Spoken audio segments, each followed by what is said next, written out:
కూడా నమస్కారం. మరి ఈరోజు ముఖ్యంగా క్రిస్మస్ సోదరులందరికీ కూడా క్రిస్మస్ శుభాకాంక్షలు, మేరీ క్రిస్మస్ తెలియజేసుకుంటూ, ఇవాళ కూడా వైఎస్ఆర్సీపీ ప్రభుత్వం గత 4.5 ఏళ్ల నుంచి చేస్తున్న అరాచకాలని అందరం కళ్ళగట్టినట్టు చూస్తూనే ఉన్నాం. ఒక్క అవకాశం అంటూ ముద్దులు పెట్టుకుంటూ ఇప్పుడు పిడిగుద్దులు ప్రజల మీద గుద్దుతున్న వ్యక్తి ఈ జగన్మోహన్ రెడ్డి. స్థానిక శాసనసభ్యుడు వెల్లంపల్లి శ్రీనివాస్, ఇతని గురించి మనం ఎంత తక్కువ మాట్లాడుకుంటే అంత మంచిదని మేమందరం కూడా దేనికి పనికిరాని వ్యక్తి అని వదిలేస్తే, ఇతను మాత్రం ఇతనే చాలా ఎత్తుగా ఊహించుకొని నోటికి ఏది పడితే అది లేకుండా ఇష్టం వచ్చినట్టు మాట్లాడుతూ ఉంటాడు. అతి తెలివి గల వెల్లంపల్లి శ్రీనివాస్. చూసాం ఎన్నోసార్లు చెప్పాం, 10 మందికి చెప్పాం, అన్నట్టు వదిలేమాకండ్రా బాబు, ఎవరికైనా చూపించండి రా అని. ఆ చూపించాలనుకున్న వాళ్ళు కూడా చూపించే పరిస్థితిలో లేరు. ఈయనకేదో కప్పులో కాఫీ దొరికినట్టో, ఇంకో దొరికినట్టో, కోడి కొబ్బరి చెప్ప దొరికినట్టో మంత్రి పదవి దొరికింది.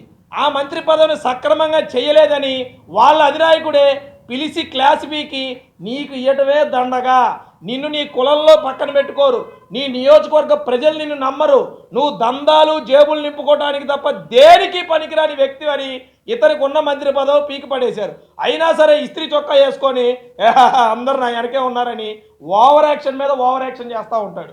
ఇతని మంత్రి పదవి పోయినా, ఇతని వన్ టౌన్లో ఏదైతే ఇన్ని వార్డులున్నా సగం మంది పైగా వార్డులోళ్ళు ఇతన్ని చీకొట్టినా కూడా ఇతనికి సిగ్గురాల.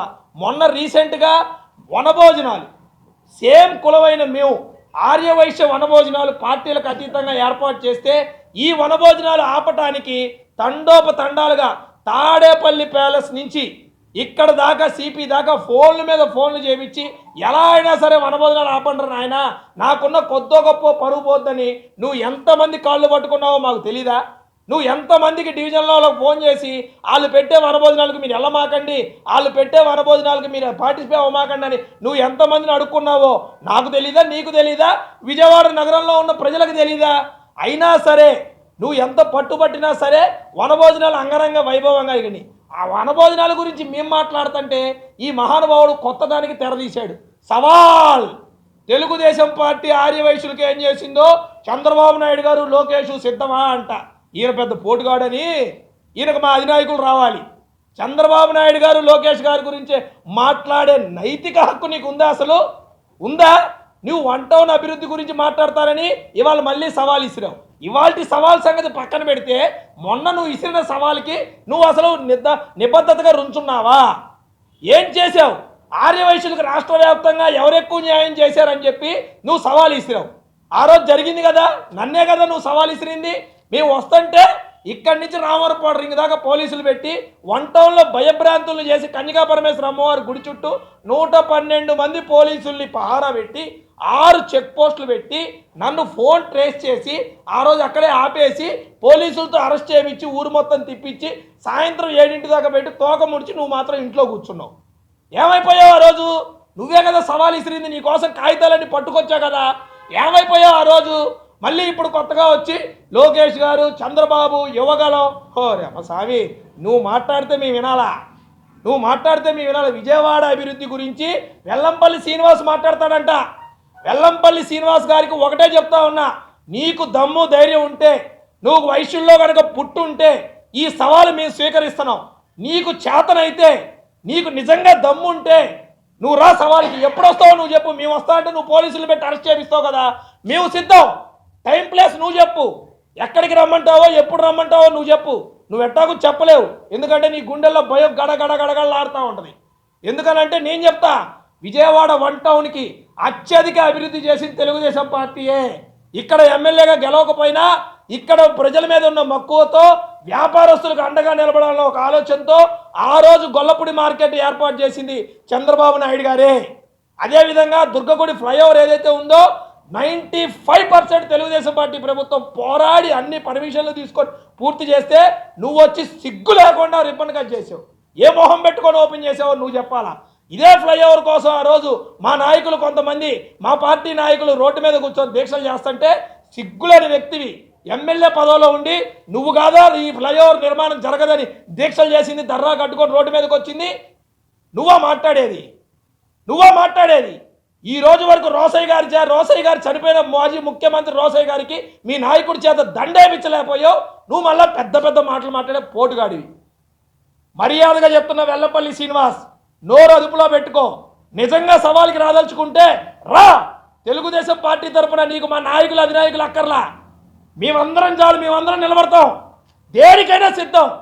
22 డివిజన్లు 21 డివిజన్లలో నువ్వు చేసిన అభివృద్ధి ఏంటి, తెలుగుదేశం పార్టీ హయాంలో మేము చేసిన అభివృద్ధి ఏంటి చర్చించడానికి మేము సిద్ధం. దుర్గగుడికి నువ్వు చేసిన అన్యాయం ఏంటి, దుర్గగుడి 3 సింహాలు పోయిన చీరల విషయాల్లో ప్రతి విషయంలో నువ్వు పట్టించుకోని విషయాలు ఏంటి, మేము చేసిన మంచి ఏంటి, మా నిబద్ధత ఏంటి చర్చించడానికి మేము సిద్ధం. ఈరోజు ఒకటే చెప్తున్నా, నువ్వు లెగిస్తే గుళ్ళ గురించి మాట్లాడతావు.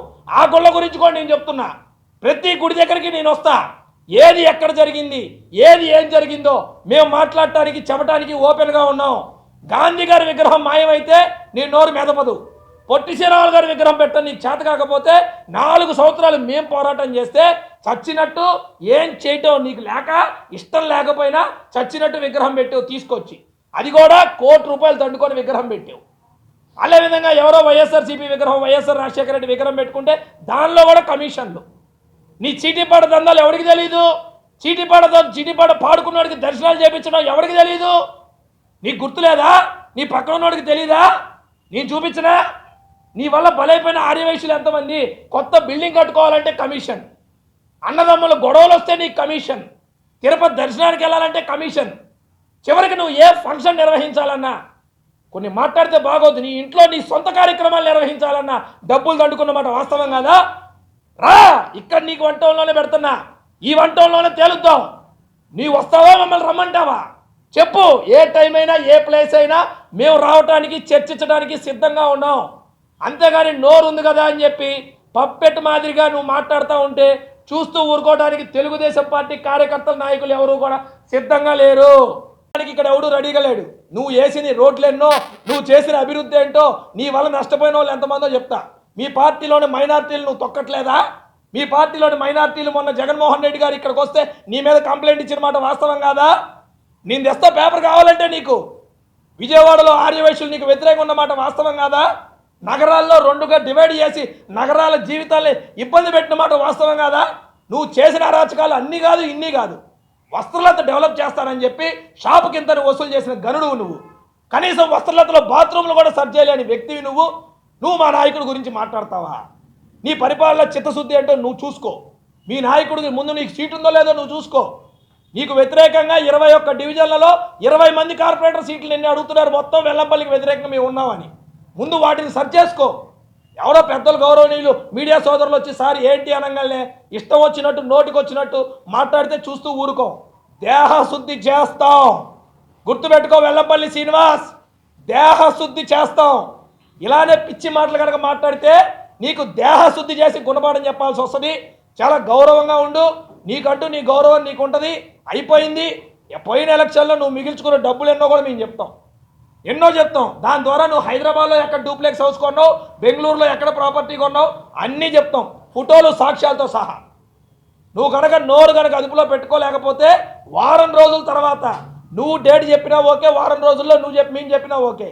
లేని పక్షాన ప్రతి 2 రోజులకు ఒకసారి ఏం జరిగిందో ప్రతిరోజు ఒక ప్రెస్ మీట్ పెట్టి సాక్ష్యాలతో సహా బయట పెడతాం. నీ సంగతి అంతు తెలిసేదాకా చూస్తూ ఊరుకోమని తెలియజేసుకుంటున్నా. మీడియా మిత్రులందరికీ కూడా నమస్కారం.